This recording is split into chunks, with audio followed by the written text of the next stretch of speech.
Dacă ești sau nu fericit, doar tu poți spune asta. În schimb, cercetătorii au descoperit o serie de factori, de la caracteristici genetice până la trăsături de personalitate și alegeri făcute în viață, care pot să-ți genereze o stare de fericire și chiar de bunăstare. Iată în continuare câteva dintre acestea. Potrivit unui studiu efectuat în 2011, unul dintre factorii fericirii ar fi cultura. Amatorii de artă, balet sau alte activități culturale sunt mai fericiți și mai sănătoși, ne spune studiul publicat în jurnalul medical. Contrar celor așteptate, activitățile culturale s-au situat înaintea practicării mișcării în aer liber, a unor hobby-uri sau participarea la un eveniment religios ori sportiv. De ce? Specialiștii nu au putut răspunde. Puteți încerca fără frică un spectacol sau orice activitate culturală, nu a făcut rău nimănui. Un sondaj publicat tot în 2011 în jurnalul de psihologie socială spune că a deține un animal de companie crește stima de sine, sentimentul de apartenență și nivelul de înțelegere al proprietarului. S-a constatat de asemenea, companionii necuvântători au avut același efect cu al prietenilor în a diminua sentimentele de respingere. A deține un animal de companie a devenit în prezent un fapt obișnuit.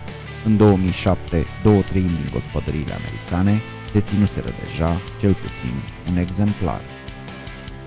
O reanalizare făcută în 2010 a peste 50 de studii anterioare a concluzionat că puterea gândirii pozitive oferă premisele de a fi fericit. Cercetătorii care au publicat aceste rezultate în revista de psihologie clinică mai spun că persoanele care scriu scrisori de mulțumire altor persoane înregistrează impulsuri de fericire care pot dura mai multe săptămâni de zile. Se pare că fenomenul se produce chiar dacă scrisorile nu sunt trimise. În concluzie, mulțumește întotdeauna pentru ce viața sau semenii tăi îți oferă. Același studiu de mai înainte asociază altruismul cu gradul de fericire dobândit. La fel, o cercetare publicată în 2008 în revista Science spune că persoanele care oferă bani celor nevoiași devin mai fericiți decât cei care îi cheltuie pentru propriile beneficii. În plus, studii publicate în revista Psihologia în 2011 și 2006 susțin că oamenii altruiști trăiesc mai mult și au căsnicii mai fericite.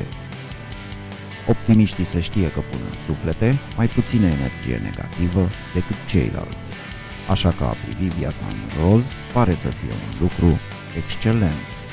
Un studiu publicat în 2011 constată că starea de fericire înregistrată de optimiști este datorată faptului că aceștia își rememorează evenimentele din trecut cu nostalgie și nu cu durere. Deci ori vă amintiți numai întâmplările frumoase, ori le puneți pe cele urâte într-o lumină optimistă. Asta dacă doriți să fiți fericit. Chiar dacă nu pare un antrenament cerebral, se pare că satisfacția sexuală este strâns legată de fericire.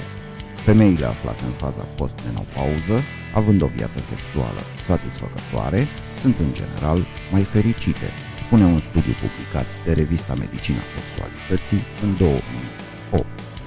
Tinerii căsătoriți cu personalități nevrotice au raportat în cadrul unei cercetări publicate în 2010 în revista de psihologie socială și științele personalității că starea lor de neliniște s-a diminuat odată cu dobândirea unei vieți sexuale regulate.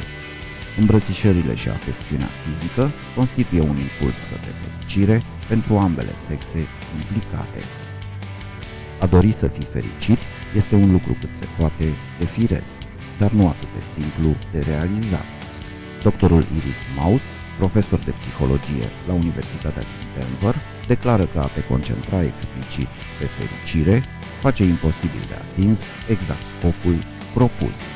Studiul publicat în revista Emoții spune că un astfel de comportament determină de fapt o superficialitate în abordarea relațiilor cu prietenii și familia.